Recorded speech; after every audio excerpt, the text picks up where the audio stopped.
Hey guys, I don't know if you can see me. I think you can. How are we all doing? We all right?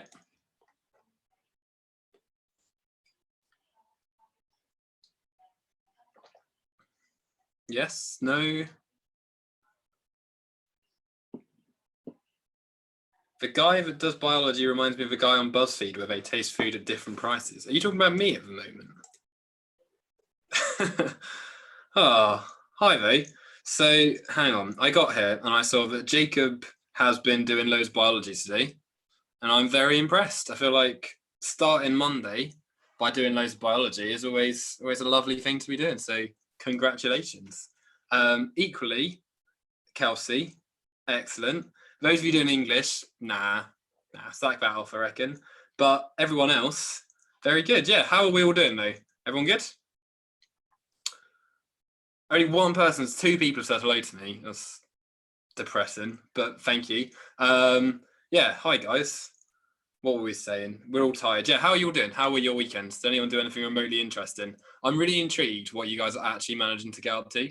Like, I'm kind of at the state now where you make your one bit of outdoors time as long as possible, like 3 or 4 hours, and then you get back and it's like, oh, now I've got to actually fill the day. Currently doing classification. How am I doing? Yeah, no, I'm really good. I've managed to find a really good way to do like online board games with some of my friends. So there's a really good game called Codenames, which I've been playing a lot of, and there's another game called Catan, which I've been playing a lot of online. It's been pretty good. Jeremy, sorry to ask an unrelated question, but will this channel do A-level biology topics live? Oh, well, like go through the topics as opposed to just doing exam questions. Someone's been playing FIFA. If that's the question, I don't know if we will do that. I think the plan was more to go over like some questions. So the sort of thing I was thinking, right, is most of you guys are probably doing some revision, and then this would be a good way to do a bit of studying, like of that and assess yourself. I don't know. It could be something we could think about, though. Jeremy, if that was what you meant. You've done a chemistry paper. I did biology. We have a mock on Thursday. Nice. Virtual work experience, massive open online course on Unifrog. That's cool. Virtual work experience. Have any of you, like, have a lot of you done any virtual work experience? That sounds fun. Dodging the virus. Nice. Try playing Warzone. I actually do have Warzone. I've been playing quite a lot of Warzone too. I'm a big fan. And those of you who asked me what football team I support, I don't really like football very much, so meh. Maybe West Ham. Med school virtual work experience. Very nice. That sounds good. Cool. All right then. What else was I going to say? Revisiting nitrogen cycle, trying to research university options. How many of you, I assume most of you are year 12 then, right? If that's the case, have you guys like worked out what universities you want to go to? Because I just realized that you can't really visit universities at the moment, which is really difficult.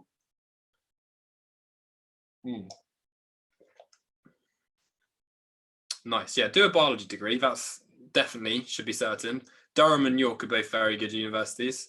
York's a bit bigger than Durham, so it depends what kind of experience you want at university, I guess. A couple of year 13s, very nice. Yeah, you chose your unis. My top choices, virtual tours. Oh, all right. Oh, that's cool. Don't know which uni yet. Got 3 of your unis. Oh, amazing. Some of you are getting offers already. That's really good. King's Medicine, King's Dentistry. Yeah, King's is really good. When I was doing my PGC, I had 2 options, and King's was my one of my top choices. I didn't end up going there. I chose the other one, but yeah. Optometry in Manchester Uni. Manchester's really cool. Oxford or Brighton and Sussex. They'll delay the application. Yeah, I don't know. I don't know if they're going to start university next year a bit later too. I think we're going to find out this week, though, some more things about exams. So I guess we'll find out some more things later on this week. You're year 11, but you're doing some revision already. Oh, my God. Imperial College for Medicinal Chemistry. Nice. That sounds fun. Because some year 13s are going to be probably sitting exams. So if you're not happy with the grade that your teacher's given you, so for instance, I know a lot of people, so I used to be a teacher, in case you guys don't know who I am. I know a lot of people who didn't work very hard in year 12 and then really upped it for year 13. And if that was one of my students, if I was still a teacher, I wouldn't have given them a very good predicted grade because I wouldn't have bet my like professional reputation on it, kind of thing. So if there was a kid saying, oh yeah, no, I know I've got D's all year, but you know, I was going to work really hard next year, and I was going to work really hard for the bit of this year. If they hadn't, I would have had to have given them a D. Like I wouldn't have said, oh no, they can get an A. Like I wouldn't bet my life on it, kind of thing. So some people will be a bit screwed over. Anglia Ruskin for medicine. Anglia Ruskin is very, very close to where I live. So very nice. Nice. UCAT, yeah, I think UCAT is also running. That is also a very good point. And BMATs, I assume. I don't know. Right. Anyway, I've spoke for 5 minutes and haven't actually done very much. Right. Before any of you ask, because I know that at least 2 of you are going to say in a second, how long is this session? That's the first classic question. And the second one is, what specs do you do? I do basically all of the main specs that we do in the UK. So I know some of you will be coming in from countries that aren't in Britain, which is absolutely fine. But I do focus mainly on the British ones. So AQA, OCR, EdXLA, EdXLB. I've started looking at the Welsh board. I think it's like WJEC. I've started using that a lot more. I've gone through the spec of that. But there'll be a lot of overlap. And essentially, the immune system is pretty standard for everyone. In terms of time, it will be an hour as well. Okay, right, anyway, so, just so you know as well, interesting fact, right? Do you remember last week I said there was a free Ultimate account for one person? Guess how many people actually did this? Guess what the odds were of winning if you followed us on Instagram and shared your story? Because it's ridiculous. And the person who won will be very happy. It was a 1 in 4 chance, so 4 people ended up applying to this. So 4 out of 4 people, 1 of them got it. So 1 person has got Snap Revise up until September, which is quite a significant proportion of time. What's that, like 4 months? So that's 200 quid, 1 in 4, 25% chance, unless more people are doing it this time. But anyway, at the end of this session, guys, I'm going to tell you a little bit more about this. Basically, if you follow us and post a story of you having a great time watching this session, I'll pick an account. And I was going to do it random, but last week I did the most creative one out of the 4. So if you have something creative that you can do, like a funny, I don't know, story, then I will probably pick yours. Okay. I'm also going to give you a coupon code at the end, which I will talk about at the end as well. And I'll probably forget to mention it, so stick around. Otherwise, we're looking at immunity. So let's look at this first question. Autoimmune diseases are often treated with a course of antibody injections. Which of the following statements from A to D describes the immunity that arises from this treatment? What do you guys think?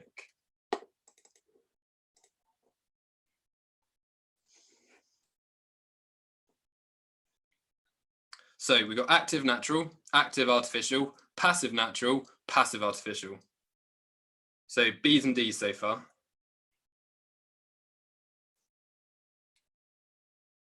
I actually don't know what this is closer to, B or D.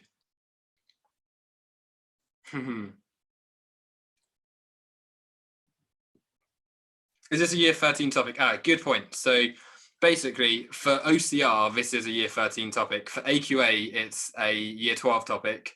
EdXL, A and B, I honestly can't actually remember what way around they go, but it's a bit varied. So you guys, who's doing EdXL, who knows if this is year 12, year 13? Who does EdXL, who knows? Who does the Welsh one? Okay, right. So I'll go through this question and then we'll go through what you're saying. So in terms of what these different things mean, right? Active is where you make your own antibodies. Right, so if you get a cold, you will make your own antibodies. If it is passive, antibodies are given to you. So does that make any of you want to change your mind?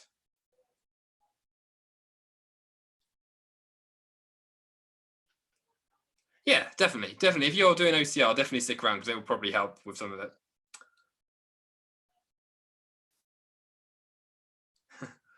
F, nice. Right, so this is where you make your own. This is where you are given. Okay, so if it's active, if you have active immunity, you make your own antibodies. If you are if you have passive immunity, you are given antibodies. So out of these two, if you are given a course of antibody injections, then it cannot be either of those two. It cannot be those. It's got to be one of these passive. So if you're given an injection, is it natural or is it artificial? There is absolutely no way that you could argue that that was a natural process. I'm putting a needle into your arm and like injecting some antibodies. That has to be passive. It's got to be artificial even. So the correct answer is D, for those of you that said it. Well done.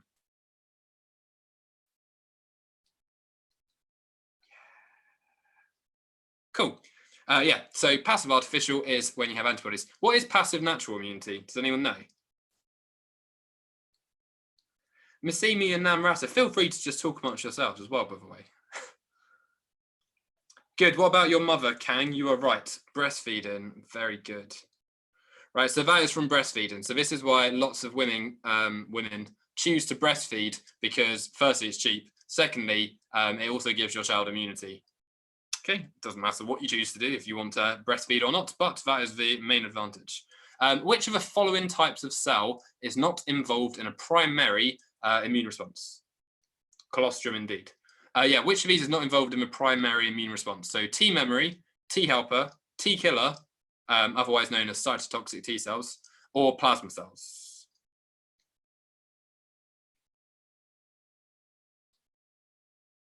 Good, enough of you saying it. So A, when you have an immune response, essentially what's happening is a little pathogen is getting into your body, and you're going to undergo a whole range of processes such as phagocytosis, I don't know, such as inflammation or anything like that. But the only one of these which is not to do with the primary response is memory cells. Memory cells are only used to increase your number of lymphocytes, so that if you get another infection, the chances are that you'll have more cells around which are going to then react. Okay, Missimi, I was joking by the way. So yeah, A is T cells. Right, which of the following antibodies increase the phagocytosis of pathogens? So some of you may not have actually come across these words. So if you don't know this word, that's the only one that I think you could probably get away with not knowing. Agglutinins, you should definitely be able to work out what's happening. Antitoxins, you should definitely be able to work out what's happening. But opsonins or opsonins, you might not know. So which of the following antibodies increase the phagocytosis of pathogens? So phagocytosis being that response where a big old white blood cell like a macrophage is going to come along and it's going to then engulf my little pathogen, and it sort of sticks itself back together again, which is why I've drawn that very stupidly. There you go, there is that, and there it is. Okay, so most of you are saying B. B is correct, I believe. Yeah, 1 and 2, definitely. So, silly pen. Right, so opsonins basically are little antibodies that will stick to your pathogen, and they basically just mark it for destruction. So they'll stick to it, and they just basically are telling the macrophages or the phagocytes, whatever your spec calls it, and it's a bit different for each spec, which is why I'm saying this. It basically marks it for destruction. It just says that this is something you need to destroy, and it will help it bind to a phagocyte. Agglutinins are basically antibodies that will stick lots of pathogens together, and then the phagocyte can basically come and engulf all of them. Okay, antitoxins, they just bind to toxins. So that doesn't actually help phagocytosis. They just bind to little toxins like cholera toxin, CT toxin. It just stops it from doing any damage. When a plasma cell is involved in a primary response, I'll tell you that in a sec, Benian. Yes, anyway, so B. Definitely not C. Opsonins are not in AQA, no. If you are doing AQA, opsonin just means antibody for you. Ignore that word. Pretend you never saw it. Equally, agglutinins, you don't really need to know either. To be honest, AQA is a bit vague in that they slightly mention some of these roles, but they don't give them proper names. So if you do AQA, you are expected to know that if you have a pathogen that looks like this, an antibody can come along and it can bind to all of the antigens. So the antibody binds to the antigen and it sort of neutralizes it, it stops it from working, or it can stick them together, right? They don't really talk about opsonization very often. Right, this is a weird question because they've randomly written 3, but lymphocytes form an important part of the specific immune system in humans. They can be classified into B lymphocytes or T lymphocytes. For each of the statements in the table below, use ticks or crosses I don't know why they've got the number 3 here, to identify whether the statement belongs to B lymphocytes or to T lymphocytes or to both B and T. First one has been done for you. Edexcel, I believe Edexcel do like to use the word obstinins. It is OCR who get a bit crazy with them though. Do we need to know about suppressor cells too? Yes, you will. I'll talk about them in a second. Okay, United one, I fully understand, don't you worry. Right, anyway, so should we do B lymphocytes first? Should we just go through this section first? So with B lymphocytes, do they form part of the immune response? Yeah, the first one's been done for you. Matured in the bone marrow. I don't know why it says 3. It's really bizarre, but it should be a tick. Right, that one should be a tick right there. Yeah, tick. Awesome. Agreed. Do they differentiate into memory cells?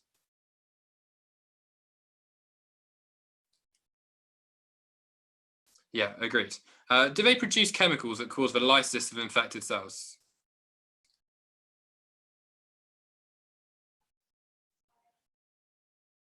Ooh. You're mixed. If you're saying yes, can you tell me what chemical they make?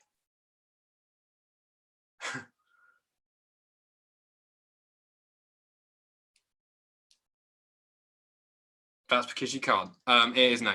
So produce chemicals that cause the lysis of infected cells. When we're talking about B cells, we're talking about antibodies, right? They are the ones that make the antibodies. So ultimately, B cell, you're thinking of plasma cells and you're thinking of B memory cells, and they do not produce anything apart from antibodies. And antibodies don't cause the lysis of cells. They cause them to either get engulfed or they cause them just to be neutralized. So definitely not that one. Can they form plasma cells or plasma clones or whatever? And you were totally right. Cytokine, no, it doesn't cause lysis, and it's T cells that produce cytokinins anyway. Or cytokines, not cytokinin. Whoops. Yes, so they form clones. T lymphocytes, are they part of the immune response? We. Nice. How many languages do we have here for yes? Apart from ya and we and C. Right, yes, agrees. Right, differentiate into memory cells. I made a mistake here because my language skills are absolutely shocking. Differentiate into memory cells. Do T lymphocytes do that? I think maybe English again would be helpful. Okay, yes, they do. Do they produce chemicals that can cause lysis of infected cells?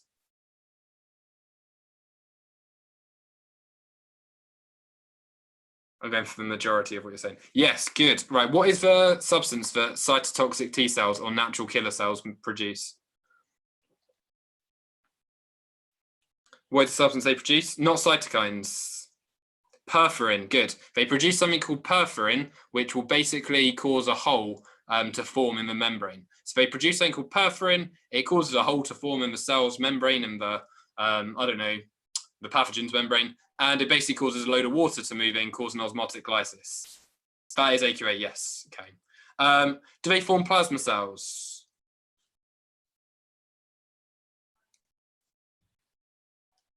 No. Cool. Yes. So in terms of killing bacteria or viruses, right? T cells, they kill cells. So this is only capable of killing a cell. So lots of you might think, oh, that only means bacteria or that only means fungi. Not really, because obviously a virus can infect a cell. So T lymphocytes are used to kill infected human cells as well. So if you were to get, I don't know, say Shmona virus, then you might have a T lymphocyte which goes and kills the human cell which is infected, right? Whereas a B lymphocyte, that is more to do with sort of, I don't know, encouraging antibodies to form which ultimately neutralize or encourage phagocytosis. Did you hear about the fungi? He was a fungi. Just going to leave that hanging there, just for one more second. Right. Outline process that leads to the production of antibodies against an unfamiliar bacterium. So how does an antibody get produced? Perforin, is it a protein? I don't actually know. I would assume so, but I don't know off the top of my head, sorry. Google it. Right, how do antibodies get formed? Right, I need a lot more than just plasma cells. Ooh, T cells stimulate B cells. Very, very good. Well done for making that point. Well done for knowing that. So T cells stimulate B cells, not by releasing cytokine. Or some specs say by binding. Okay, tell me more. Perforin is protein. Thank you, Mullah. Specific antibodies released. Yes, I need more than that. Complementary T cells binds to the antigen and stimulate B cells to produce complementary antibodies. Okay, so T cells bind into the antigen. Yes, they do that. So this is where it gets a bit complicated, and it actually depends on how you've learned this. So different books, even in the same spec, say different things, which is very confusing. So you might have come across that a T cell, in fact, where is the antigen at this stage, out of interest? OCR, this is year 13, yeah. B cells do go through clonal expansion, clonal selection. Foreign antigen will be detected by the immune system, stimulate. So antigen presenting cells present the antigen after phagocytosis, antibodies attached to it after. Amelia, that's very good. On the pathogen, on the bacterium, on the phagocyte cell surface, antigen present. Right, okay. So yeah, some teachers teach this in a weird order. Right. This is really, really irritating to me because it says different things. So you have a few options here. Either you want to remember that your phagocyte has become a antigen presenting cell. So there it is, engulfing its victim. And now it's got some antigens on it. So it's an antigen presenting cell. And basically what you can then learn is a B cell will come along with a complementary receptor and it will bind to the antigen presenting cell. And then a T cell will come along and it will activate that B cell either by binding or releasing cytokine. You can either learn that, which is probably the more complicated way, or some specs talk about B cells basically engulfing an antigen. So they'll take in the antigen themselves and they will display it on their surface. So you might see that some specs refer to the B cell as the antigen presenting cell. And then the T cell will come along and activate the B cell. And then the B cell can do its thing, right? So it doesn't actually matter what way you learn this. In fact, it kind of does. Look at what your spec says or look at what your book says and just go with that one. But either the B cell binds to an antigen presenting cell or the B cell takes in the antigen from its environment and then the T cell then activates that B cell. So T cells activate B cells by releasing cytokines. We could probably say as well, B cell binds to antigen presenting cell or engulfs antigen. So for this specification, which I'm actually not sure which one this is, because I'm basically saying from a random order. This one likes to say that B cells have antigen receptors and they bind to an antigen. So this one is going with this option. Okay, they're both correct, but this one's going with this first option. So B cell binds to antigen presenting cell or engulfs it. The T cell stimulates the B cell by releasing cytokines. Okay, so to be honest, these two should really be in the opposite order if you want to make this make more sense in your head. So the B cell binds to an antigen presenting cell, so a phagocyte, and then a T cell will come along and it will stimulate the B cell by releasing cytokines or by binding. Okay, so what happens next then?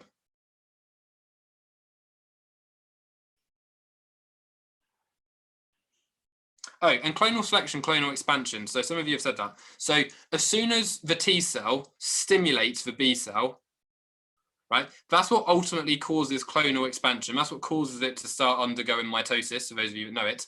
The clonal selection is sort of when the correct B cell is binding to the correct antigen, because that's when it's been selected, right? It's been selected as soon as you get this specificity by the, that's a good word, by the receptor binding to the antigen or by the antibody binding to the antigen. Okay, so let's say And should we talk about complementary receptors? So T cells, so B cells binds to antigen presenting cell or engulfs antigen. If we're going for this option, let's say as it has complementary receptors or a complementary antibody.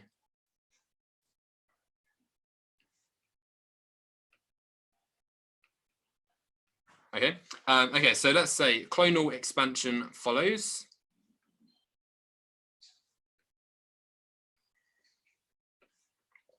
Which cells make antibodies?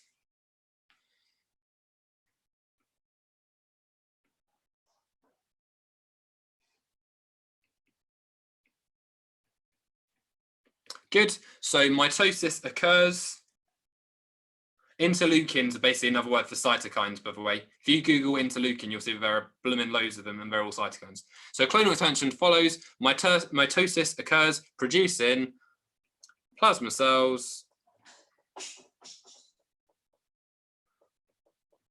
which secrete, could go for monoclonal, but just antibodies is fine. Bam. Okay, so for 3 marks, B cell binds to the antigen presenting cell, or it engulfs the antigen, either or, it doesn't matter. Most people who I've ever taught this to have got really upset by this statement here. Right? They really hate this bit because it's not one way or the other, and it's kind of like either can happen.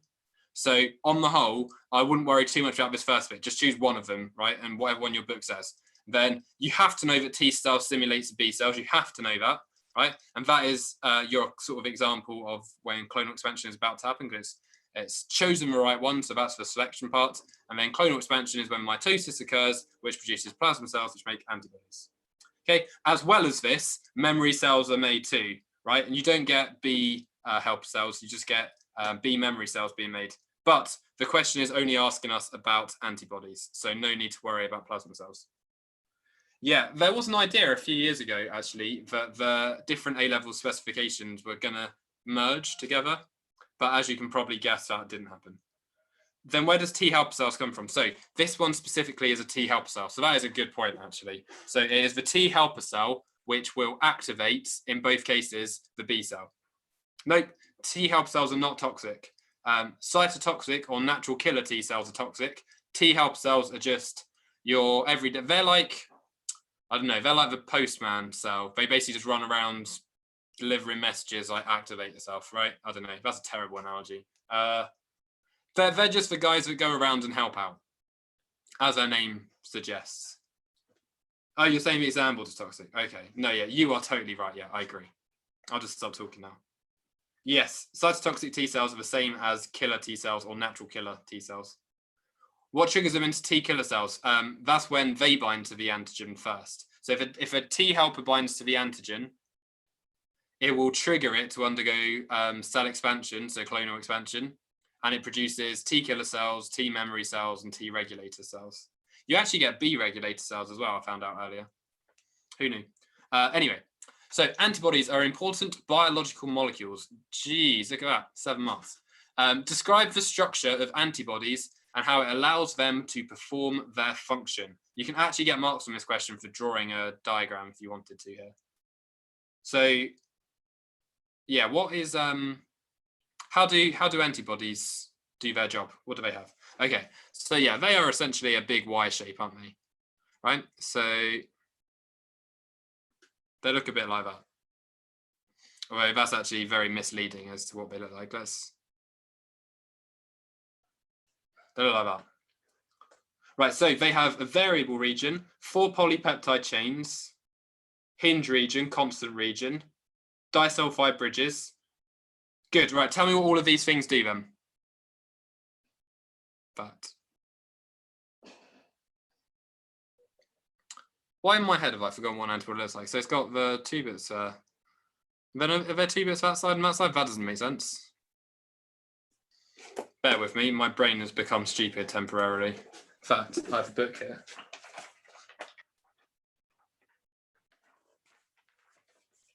Oh no, yeah, I am being stupid. Solid, right, so it looks like that.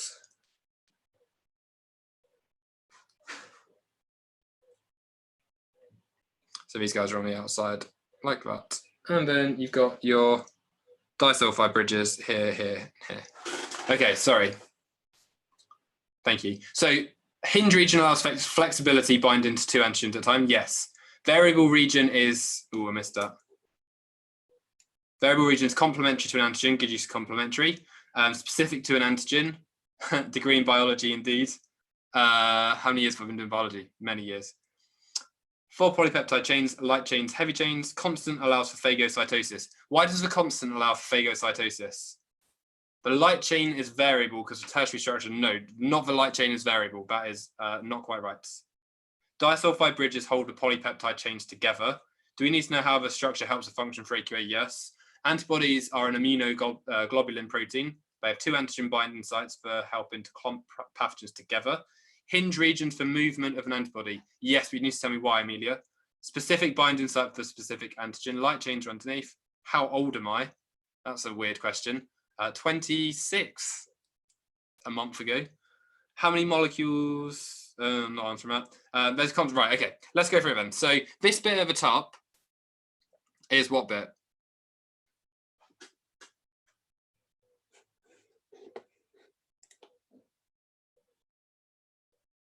Good. So this is a variable region.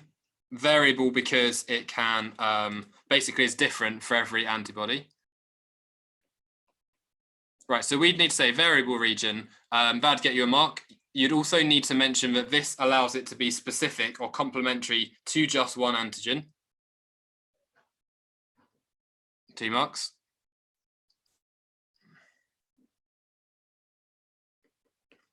Okay, this is why they are monoclonal. They can only bind to one thing. 2 heavy and 2 light. Okay, so in terms of my heavy and my light chains, I've got, let's change the color of this to make it stand out a little bit more. So red is heavy and then light is going to be blue in a second. So these are my light chains here.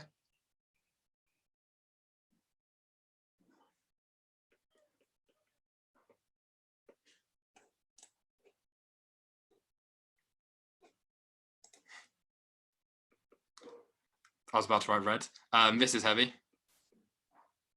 Okay, yep, that can get you a mark. Can you tell me anything else about having more than one chain? 2 variable regions identical to each other, yes. Divide by mitosis is protein, so we can't do mitosis. Is a protein symmetrical? Oh, yeah, so you could put a mirror down the middle. It has like bilateral symmetry, if that makes sense. 2 polypeptide chains. There's 4 polypeptide chains. So 1, 2, 3, 4. So we could say that. So 4 chains. That's not really helping me get to the function. But what can we say about it having more than one chain?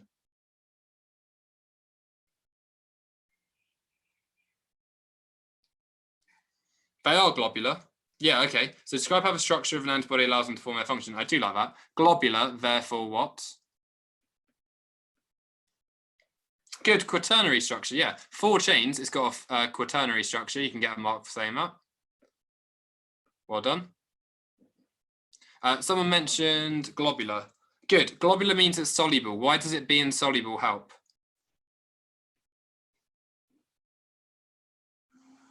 Surely if it's a monoclonal antibody, it can divide by mitosis. No, it's made by one clone of plasma cell. That's why it's called that. Good. It can be soluble, yeah, for use in transport. So it can basically dissolve in your blood and then move around. So, okay. Okay, so variable region. We've got the hinge region here, which someone mentioned, and that is so it can bind to 2 antigens at the same time.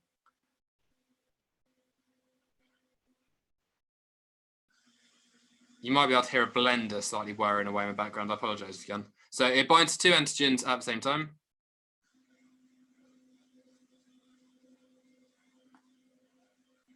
Okay, constant region. What's the constant region for? What do heavy and light chains do? They don't have a function in that sense. It's just the structure of it. It's got 2 light chains and 2 heavy chains. It's just what it's made of. They don't specifically do something. So this was my constant region. And it does what? Good. It binds to the phagocytic cell. Very good.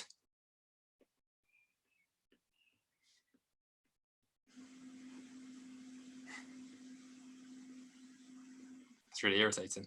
Okay, anything else we could say? I think that's about it, actually. So in my mark scheme, it said there should be a labeled diagram.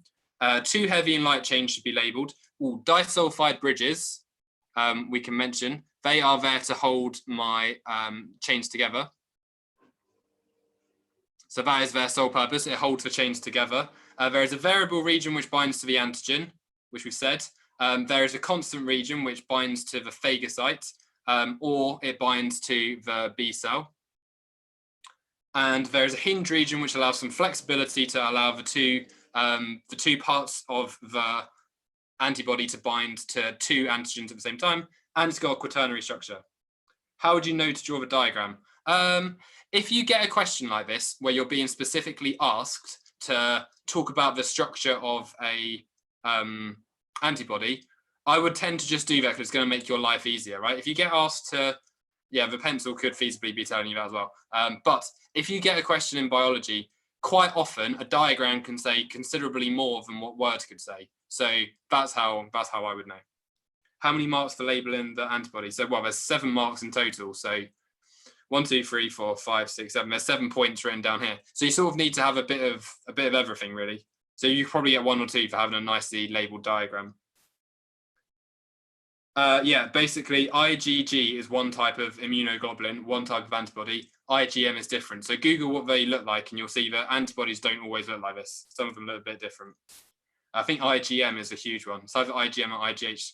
Some of them have like multiple bits at the top, multiple variable regions. Yeah, feel free to Google that, but you don't need to know at very level particularly. Okay, so the human body responds to infection by bacteria in a number of ways. The non-specific response includes phagocytosis and lysosome action, which can be followed by the specific immune response. The specific immune response requires antigen presentation by macrophages. Explain how phagocytosis and lysosome action leads to antigen presentation by macrophages. Sorry, so Jess, I just said that the disulfide bridges hold the chains together. That's it. So they're covalent bonds, disulfide bridges. Right, go on. Tell me from the beginning. Don't just like tell me the story of how phagocytosis happens.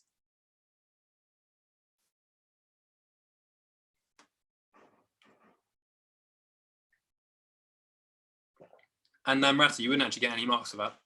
So good. Phagocyte engulfs the pathogen. How does Freddie? How does the phagocyte know which pathogen to engulf? How does it know that it's a pathogen?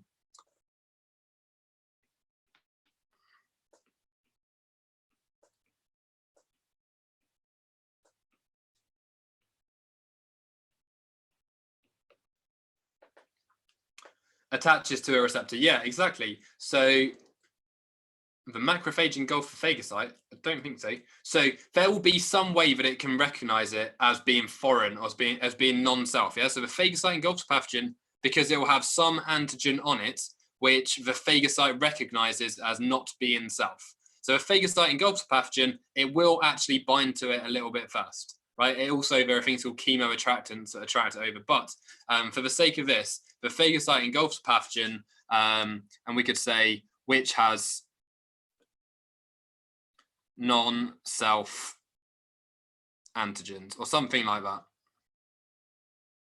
right? So it's going to bind to it and it recognizes these as non-self pathogens. Okay, what happens next?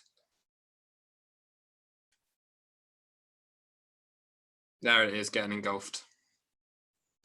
Phagocytosis includes the macrophage. So yes, some of you will need to know the names of some of the cells that do this, with macrophages being the standard one that you'd need to mention. Some of you don't need to know that. Making a phagosome. Then it fuses to a lysosome, forming a phagolysosome, and hydrolytic enzymes will digest. Very, very, very good. Good. So essentially, this is the first step. Second step is it's now going to be inside of my phagocyte, and it's going to have a little vacuole. It's going to have like a little sort of. It's inside of a little organelle type thing where it sort of got engulfed. So it's called a phagosome. So we need to say that the pathogen stored in the phagosome. Okay, we need to know that next a lysosome will fuse to the phagosome. So a lysosome fuses to phagosome. Okay, so first mark, second mark, third mark. Lysosome fuses. What does it release? Don't worry, Jacob. I do think you said this. So yeah, lysosome fuses, releasing a lysosome.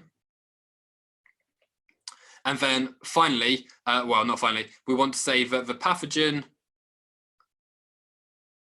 is hydrolyzed. Don't say broken down, say hydrolyzed. It's a much better way. Or say digested, either of those two. Don't say breakdown. Like, get out of that habit. And then finally, you want to say the cell will become an antigen-presenting cell. So let's say antigens, in fact, let's reword that. Antigens not destroyed or not fully hydrolyzed and are presented on the cell surface.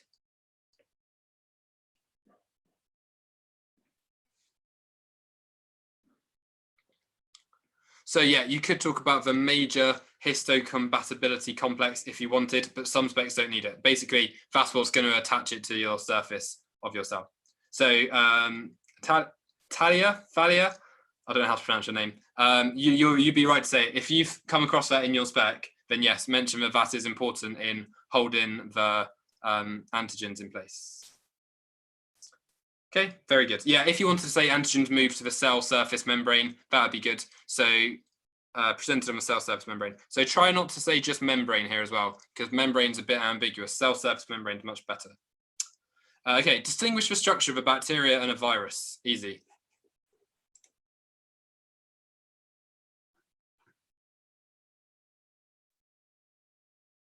Is a phagosome a vesicle, and is a vesicle made out of phospholipids? Phagosomes are, yeah, it's like a little vesicle that is stored in. You're spot on. Is it made out of phospholipids? Yes. So if I go back a sec, right, essentially what's happening is this bit here is just connecting up to this bit here. So you end up forming a little bubble sort of thing that it's in, and it's basically a little vesicle, yeah. Anyway, viruses have RNA, bacteria have DNA. Not always. So let's say back virus. So bacteria always have DNA, whereas viruses have DNA or RNA. There is some difference. Someone said that a virus has a capsid, which is a protein coat. What is the equivalent thing that a bacteria has?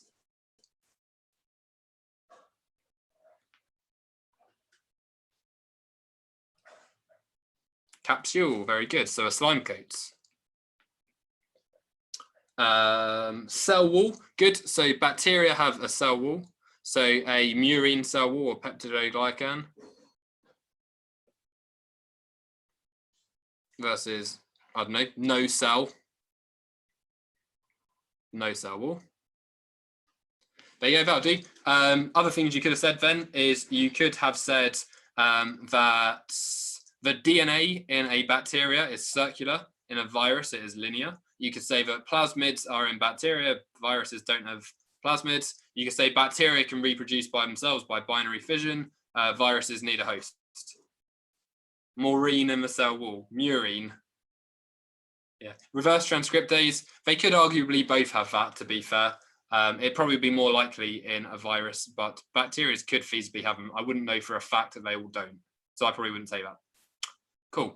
A person who has had an organ transplant has had to take immunosuppressive drugs. This prevents the immune system from destroying the organ transplant. Lovely. Some of these drugs work by inhibiting the production of cytokines. Suggest what effect these drugs would have on a person infected with a bacterium or a virus.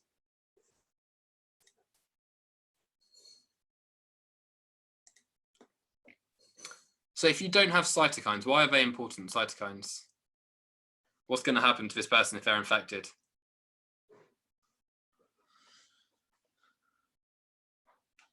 Would you say no B cells? None at all. If it's inhibiting the production of cytokines, is it going to stop all cytokines? Could weaken their immune system? Yeah, very good. So I wouldn't say no B cells, but I would say fewer B cells.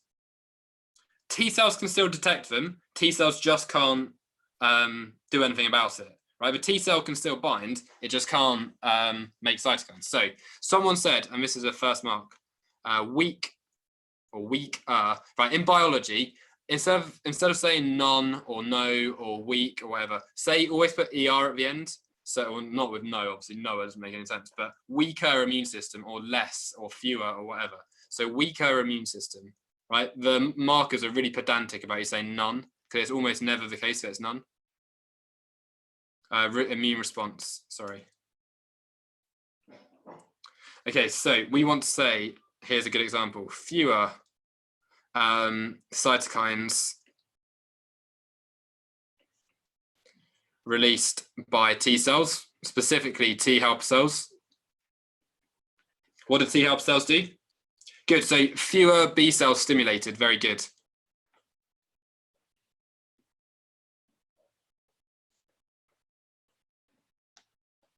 So fewer B cells are going to be stimulated. So we could also say fewer antibodies.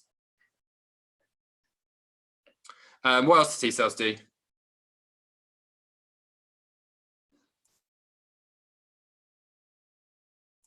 What's the important thing that T cells stimulate? Or what's the other, what did we say the important T cell was?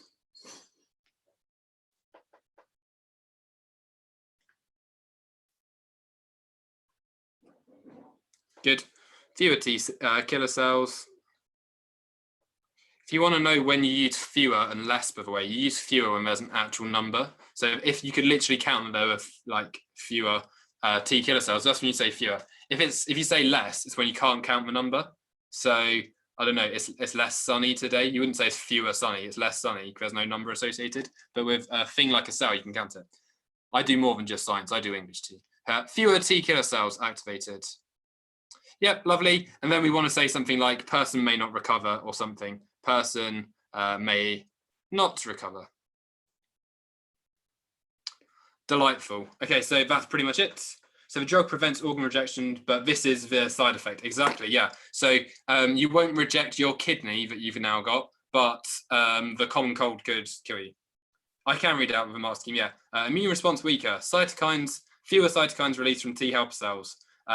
Fewer B cells activated. Fewer T killer cells activated. Impaired B cell function. Fewer antibodies. Impaired T killer function. Person may not recover. And then you could also get a mark saying that this is an opportunistic infection, which means it doesn't normally happen, but it's opportunistic. As soon as it can, it will.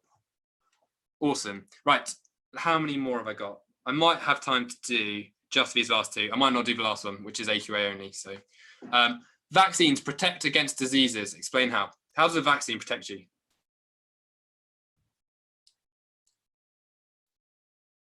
Teachers are weird people, Jacob. Don't ever assume that they're normal. We're not. Right, how does a vaccine protect you? This is like the key question of the moment, right? How does a vaccine protect you? Good. Dead or inactive or attenuated or antigens by themselves. Let's just go for the simple one, right? They contain antigens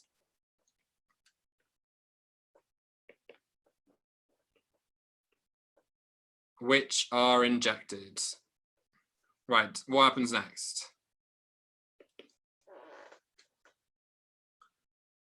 This is an example of artificial, oh, it's not active though. Yeah, it is active, yeah, what am I about?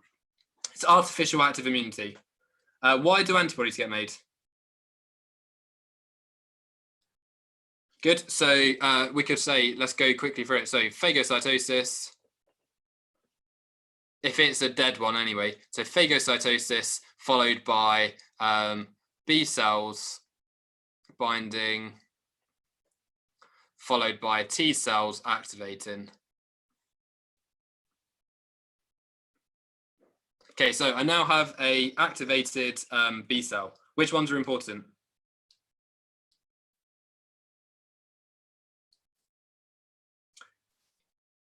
Do I care very much about plasma cells?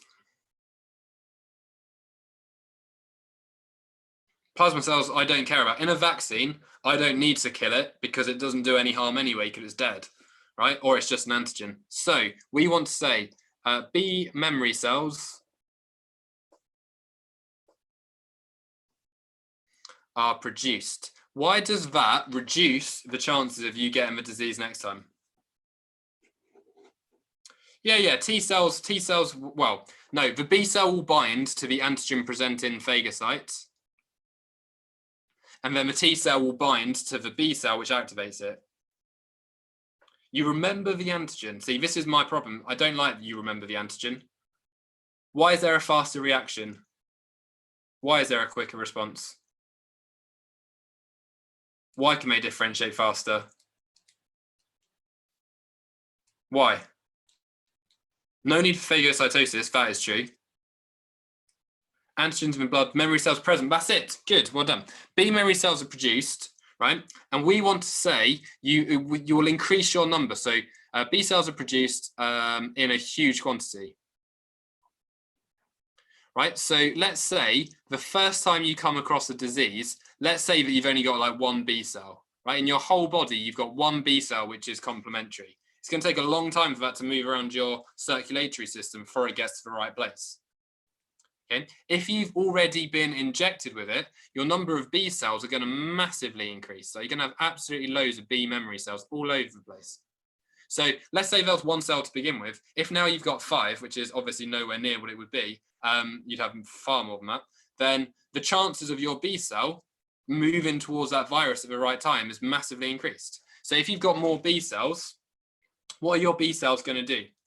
So B cells are produced in a huge quantity. When they come into contact,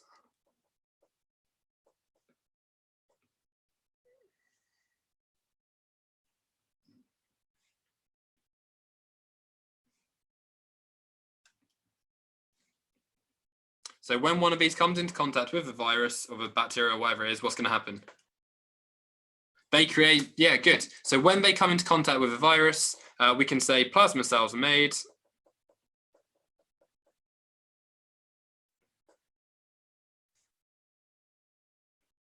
Secreting antibodies very quickly. In fact, antibodies in a high conc quickly, right? That is the secondary response, which you can normally get them up the same.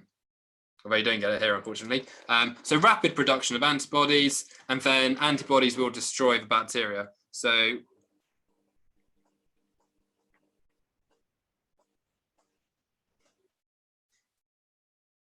destroy pathogen. And this is the important part with a vaccine. So the antibody destroys the pathogen before you get symptoms. Right, that's the point, right? You don't want to suffer through the flu again. You want to make sure that your antibodies are made before you get the symptoms. So you need to have a ridiculous amount of B memory cells so that there's a greater chance of they'll come into contact with a virus, the bacteria or whatever. So you get more antibodies more quickly at a higher concentration, so the antibodies destroy before symptoms. What do I mean by it activates it? It releases cytokines, which cause it to do mitosis. How do antibodies fight viruses? Good question. I don't really have much room here. There's a virus. They will either stick to them, which marks them for destruction, so it encourages a phagocyte to come over and kill it, engulf it and kill it, or they neutralize them, they stop them from being able to infect new cells, so they just move around the cell until they get killed. So one of them, really.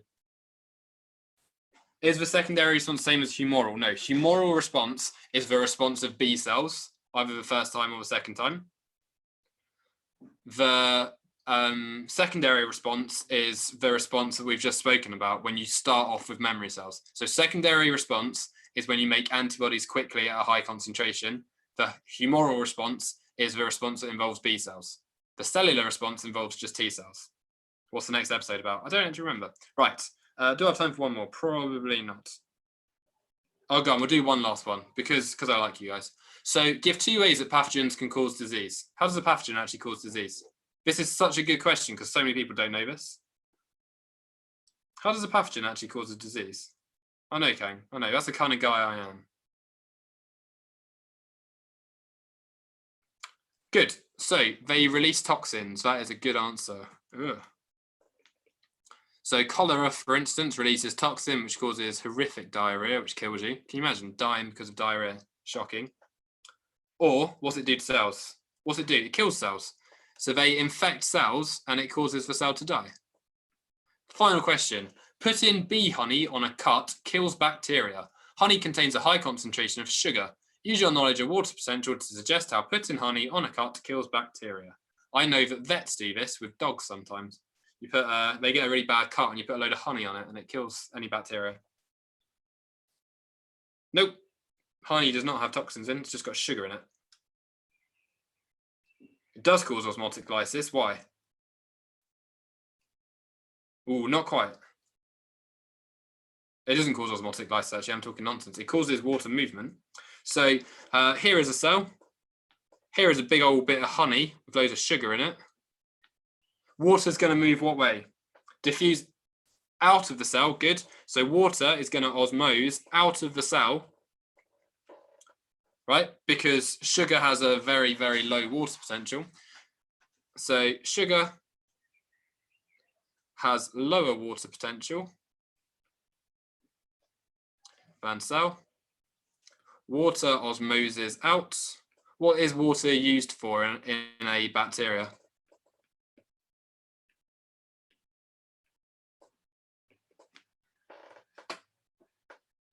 Because osmotic lysis is the opposite way around. If water goes in and causes it to explode, that's it.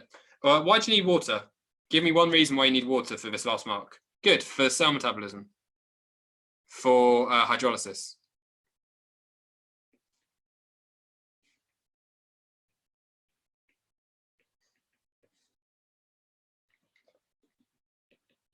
Bam.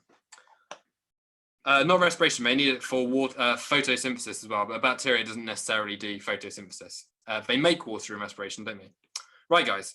Almost like a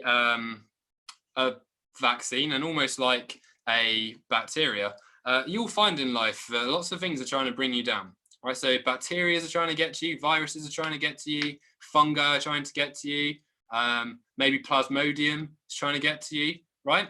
And almost like your A-level knowledge, things are trying to get in the way. So maybe, I don't know, maybe you're trying to do some work and then suddenly your kid brother throws a toy at your head. Or maybe someone texts you and they're really interested, so you have to look immediately. Or maybe, I don't know, the Kardashians have done something and you just have to know now. What you'll find, and what I'm here to tell you about, is almost like a vaccine, Snap Revise is a means for you to not produce memory T cells. It's a way to give yourself immunity from all of these things around you. Ooh, I found some form of way to link these. Yeah, cool. So Snap Revise is almost like a shield, right? Not against pathogens, not against not against toxins, not against fungi. No. It is a shield against distractions because it is such an interactive way for you to learn A-level biology. Especially when you're stuck at home and distractions are high, because around you, you probably have instruments, TVs, Xboxes, PlayStations, footballs, family, I don't know. But Snap Revise is here as a tool for you guys to do really, really well because it's so good that you will not get distracted. Right, no, enough of me being a pain in the bum. I will show you what Snap Revise is for those of you that have never come across Snap Revise. Here it is. Look, there's year 12 graph sketching going on right this second. You could be in that. And there's a COVID-19 home isolation study kit available right now. But basically what we do is, I don't just do these web classes on YouTube twice a week. That would be crazy if that was my sole job. That'd be amazing for me if that was my sole job. That would be the ideal job. However, I actually do a whole load of web classes all the time. So look, tomorrow at 10 o'clock, I'm doing microscopes, magnification, graticules, so everyone hates them, and various calculations. I am doing also enzyme controlled reactions in terms of the practicals. I'm doing DNA profiling for year 13. I'm doing mitosis. So this is just for Thursday, right? Friday's a bank holiday. Then look, again, the next week, Monday, Tuesday, Wednesday, Thursday. And on top of that, I do drop-in sessions where people want to go over something. So I go over it at 5th, 6th, 7th. I do a book club. Bloomin' love my book club where I'm reading a book and we're going through what it means and we're going through all the themes. I do all these web classes all the time, right? So if you find this useful, then by all means, you should definitely sign up, because I do a lot more than just this. I also have many, many, many more terrible analogies to provide you with. We also provide a few other things too. So for instance, if you were trying to revise, and let's say, again, you were a little T cell, right? And some pathogens HIV is trying to get at you, right? Let's say, for instance, that you were trying to read your book, and you were going through it as a book, and someone was talking to you and you got distracted. Well, fortunately, you could use our website, and you have little quizzes every now and then. Although I can't actually see the quiz for this one. I'm going to go back because that one doesn't have a quiz, and that doesn't help prove my point. But all of them, I thought, oh, maybe I've done the quiz so many times, it's not letting me do it. Damn. Basically, there'll be a little quiz when you first log in, right? And it will basically tell you what you do and what you don't know.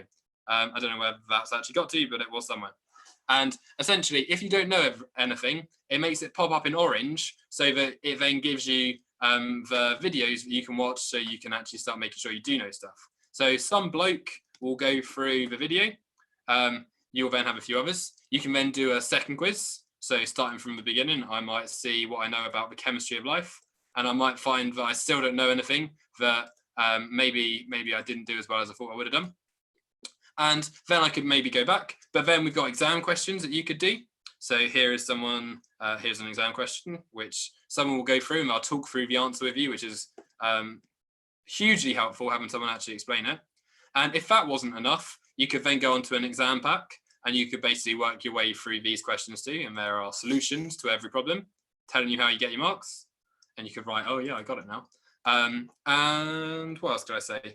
Oh, and then, then if you still weren't sure that you know all, you could print off all of this stuff and stick it wherever you want to, which would be yours to keep forever, and definitely not distribute to any of your friends, but keep.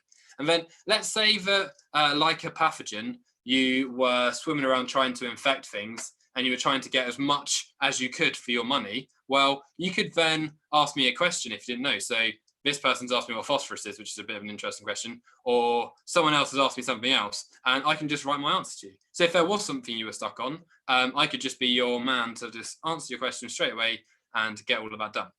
Now, I know some of you might not be completely convinced by my spiel that I've just given you. However, if that is the case, you are not alone. Hang on, where am I? Here I am.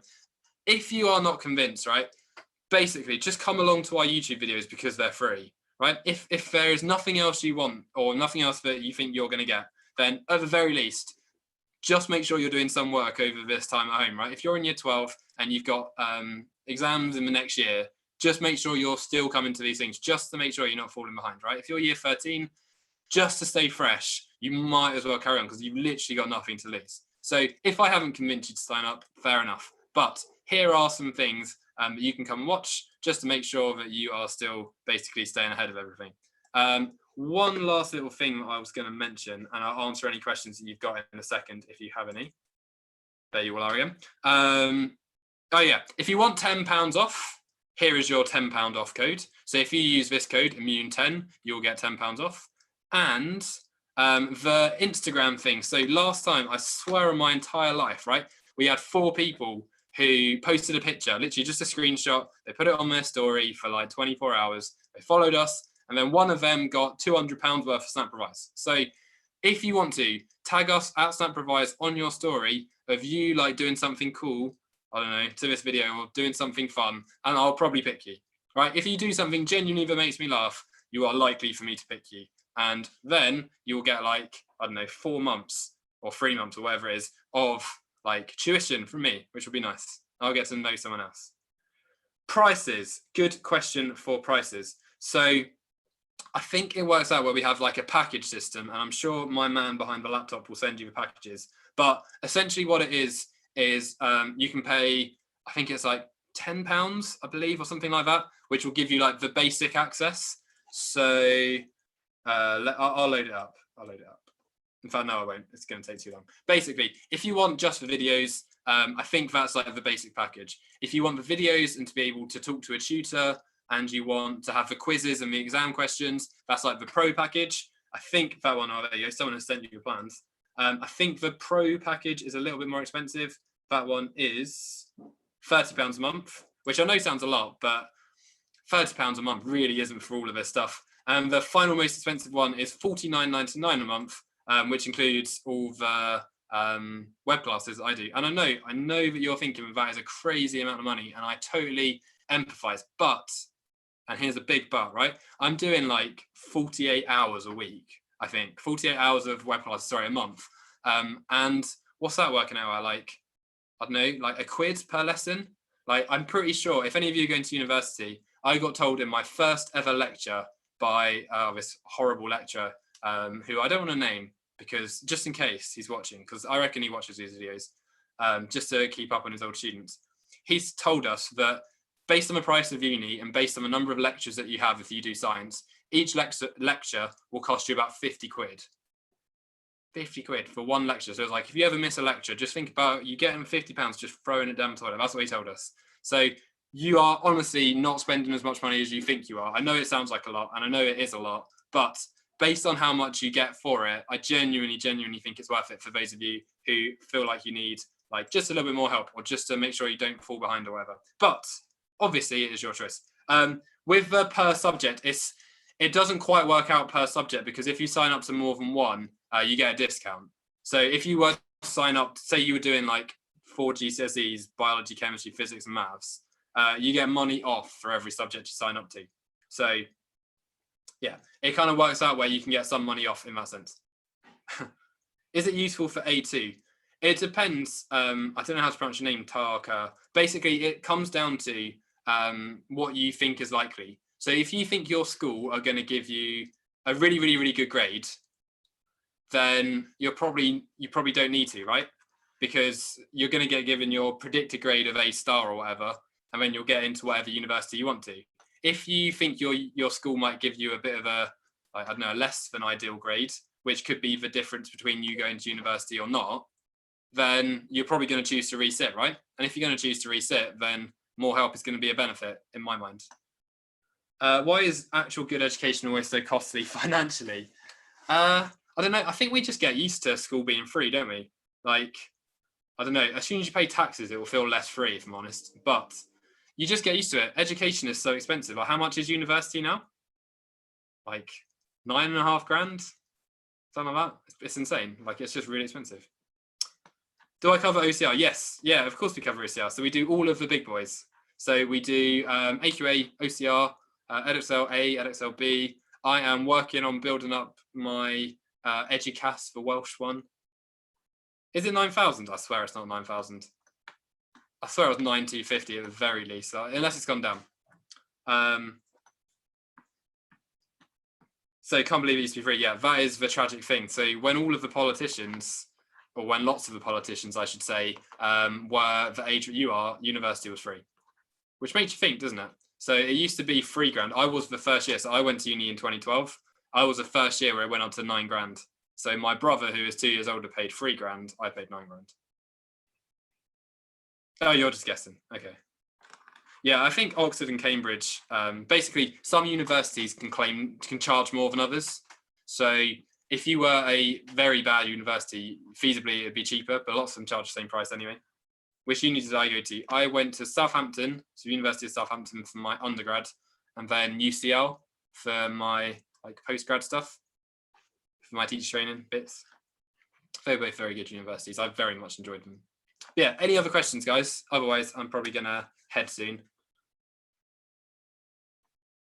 Oh, and I probably should have mentioned as well, you get a bit of a free account as well. When you start, you can basically get a trial thing, kind of like with most things, where you can have a play around, and if you hate it, you can never do it again. Probably should have said that. What did you study at uni? I did biology. So I did biology at Southampton, just straight biology, you know, BSc with honours, all that jazz. And then UCL, I did my teacher training, so my PGCE. What is a London university like? Expensive, Amelia, is what I found. So my first university, I was paying, my unit of price was how much alcohol was. So you could get, there's an amazing club in Southampton, who I won't mention their name because I don't want to advertise them, but they're amazing. And anyone who's gone to Southampton University knows what I mean.